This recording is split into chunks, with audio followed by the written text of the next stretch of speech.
In the small town of Vista Verde, in the heart of the 1980s, everyone knew Aurora Blake. The daughter of the local pharmacist, Walter, and the piano teacher, Vivian, she was like a ray of sunshine in that decade of excesses, genuine, brilliant, and impossible to ignore. While the world outside talked about discos and festivals, Aurora preferred the silence of the books in the municipal library, where she had worked since she was 18. But what no one understood was why she, so admired, only had eyes for Caleb Reed, the quietest man, and according to many, the ugliest in town. At 25, Aurora was the kind of woman who drew sighs as she passed by. Not just for her evident beauty, the brown hair that fell in soft waves down to her waist, the honey-coloured eyes that seemed to hold sweet secrets, the smile that lit up any room, but for something more, a sort of inner light that overflowed in every gesture. "My daughter was born with a gift," Vivian would say to the neighbours, as she watched her help an elderly lady carry her groceries or patiently teach the neighbourhood children how to ride a bicycle.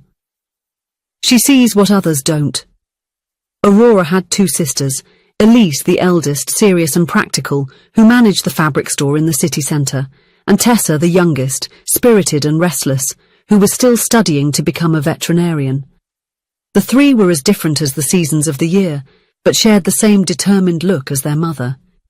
In the Blake family's mailbox, there was no shortage of letters, flowers, and invitations for Aurora. The young men from the city and even from neighbouring towns competed for her attention. "You could have anyone," Elise would say, while organising the received letters in a decorated box. "Why not give Paul a chance? His family has wealth, a guaranteed future." Aurora would just smile, enigmatic. "It's not about having just anyone. It's about finding someone special for me." Tessa rolled her eyes, amused. Always the romantic one in the family.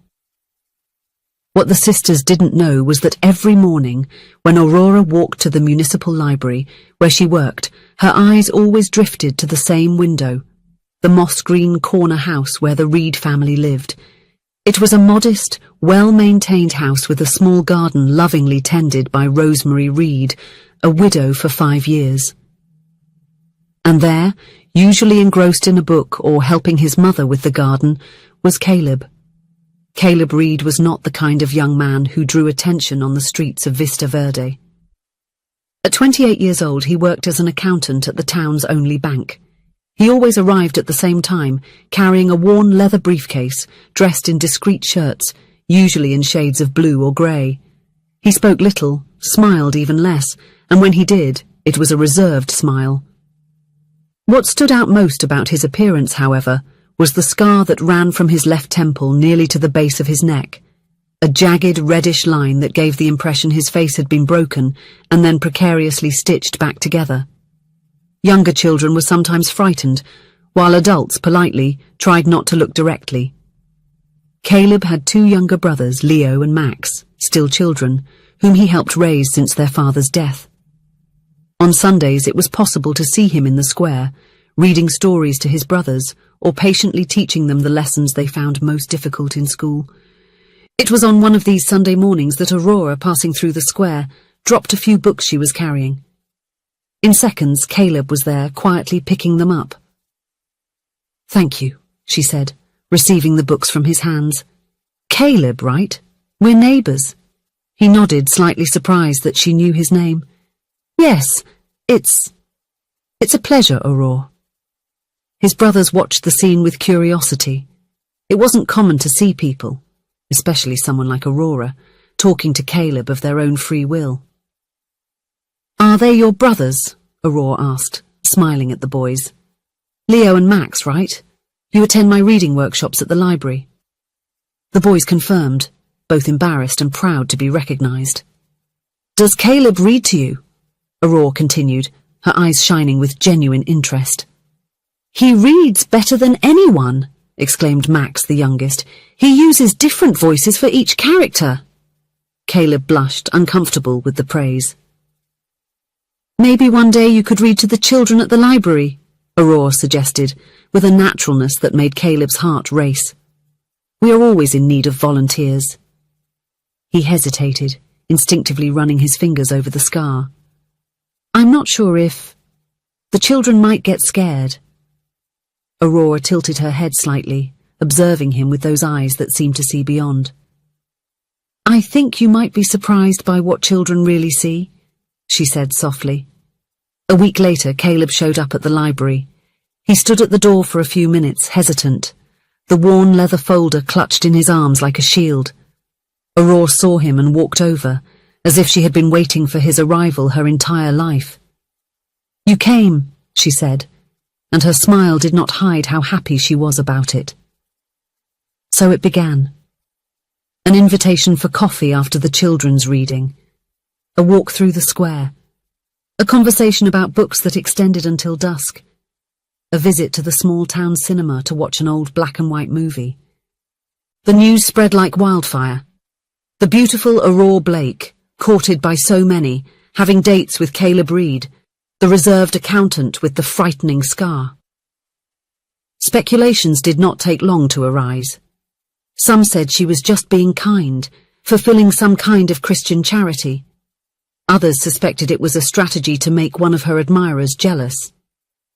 The more malicious suggested there must be something wrong with her for choosing such an unlikely man. Elise confronted her sister one night while Aurora was combing her hair in front of the mirror. "What are you doing, Aurora?" she asked, exasperated. "The whole town is talking. People are starting to think that you've lost your mind." Aurora continued combing her hair calmly. "And what do you think?" "I think you are throwing your life away. Caleb is... well, he's decent, I'm not saying he's not, but he's not for you. Look at him, look at you." Aurora set the brush down on the vanity and turned to her sister. "I look at him every day, and you know what I see. I see a man who takes care of his mother and siblings without complaining. I see someone who treats everyone with respect and kindness. I see a man who understands the value of silence, who appreciates the beauty in small things. But he is... ugly, Aurora," Elise said, uncomfortable with her own words. "That scar." "Beauty fades," Aurora replied, with a serenity that seemed to come from centuries of wisdom. "Character does not." The months passed. Summer turned to autumn, autumn to winter, winter to spring again, and Aurora and Caleb carried on. The comments began to diminish, replaced by a kind of resigned acceptance. It was on a spring night, while walking through a garden, that Caleb stopped, held Aurora's hands in his, and with a trembling voice asked, "Will you marry me?" There was no ring. There was no elaborate speech. Just the simple question, and the tremor on his lips, as if he were offering his bare heart, unprotected. Aurora did not hesitate. "Yes," she replied, and a single tear ran down her face. "Yes, Caleb, I want to marry you." The news of the engagement dropped like a bombshell. If there had been speculation before, now there was open astonishment.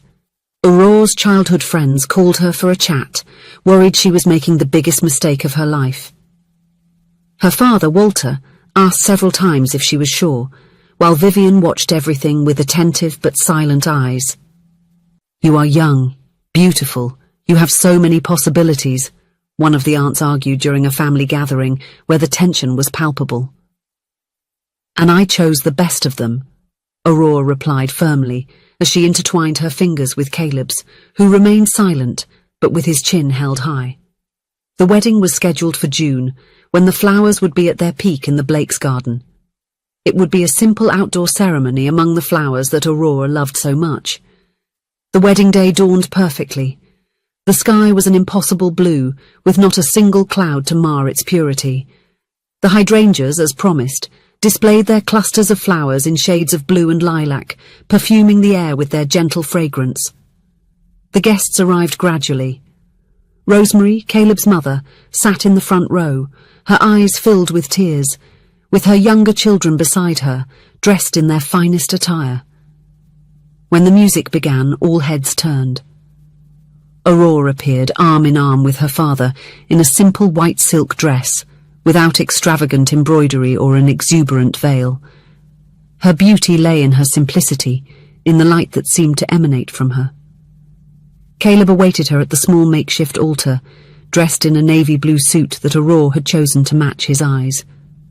Aurora's sisters, sitting side by side, had different expressions. Elise still seemed resigned, while Tessa was smiling, finally understanding what her sister saw in Caleb.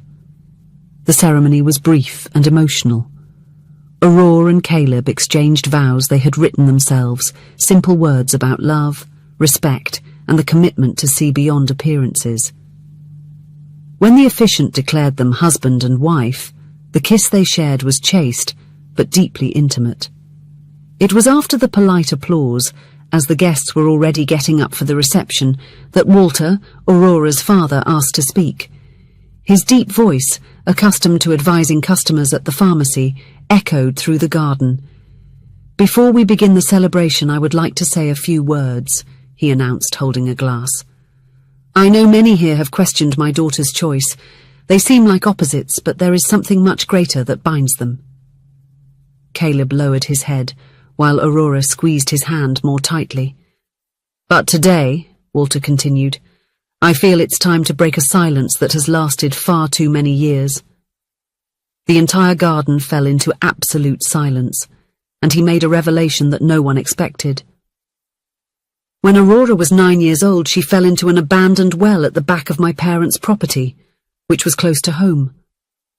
The well was hidden by tall grass, and no one noticed when she wandered off to play. Walter's voice faltered for a moment. "Those were the most terrible hours of my life. We were all searching, desperate, calling her name." Aurora looked at her father, surprised by the revelation. Caleb kept his eyes down. "And it was Caleb, still a boy," Walter continued, "who found her. He was playing alone on the neighbouring property and heard a faint cry. When he realised what it was, he didn't hesitate. He jumped into the well without thinking, even though he couldn't swim. He pulled my daughter out, with his arms scratched and his forehead bleeding. The scar that many here point out and comment on was the price he paid for saving her life." A murmur of astonishment went through the guests. Several lowered their eyes, embarrassed. Others looked at Caleb with newfound understanding. Everyone was left speechless. "And do you know what he did afterward?" Walter asked, with his voice choked up. "Nothing. He didn't tell anyone. He didn't want recognition. He continued his life with the same humility and generosity as always. They have much more in common than you imagine, the kindness, the purity that they both have within themselves." Walter then turned directly to Caleb, who finally raised his eyes. "Today, my son-in-law, I not only give my daughter to you, I thank you. For that day, for all the days you loved her silently, for everything you are." Caleb couldn't hold back his tears. Aurora embraced him, also crying, while whispering something in his ear that no one else could hear. Vivian approached, hugging the two of them. Elise and Tessa followed, and soon a line formed, people who wanted to greet not only the couple, but especially Caleb, now seen in a new light. The music started again, more cheerful. The party continued, but something had changed. The looks toward the couple were no longer of pity or scorn, but of respect and, in some cases, admiration. At the end of the night, while they danced under the soft lights hanging between the trees, Aurora rested her head on Caleb's shoulder. "Why did you never tell me?" she asked softly. Caleb kissed her hair before answering. "Because I didn't save you to be remembered, or to receive something in return. I did what anyone would do. Not everyone would, Caleb. And that's why I love you." Years went by. Aurora and Caleb built a life together, had children who grew up hearing the story of the well not as a heroic tale, but as a lesson about seeing beyond appearances. Caleb's scar, which was once a subject of whispers, became a symbol in the small town, a reminder that a person's true worth is not what the eyes can see, but what the heart can discover. And when someone new came to town and looked strangely at that seemingly unequal couple, she radiant in her mature beauty, he with his marked face, they soon learned the lesson that this community never forgot. Prejudice blinds, but truth illuminates.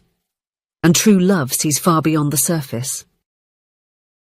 If you enjoyed the story, please leave a comment with a rating from 1 to 5 to show how much you liked it.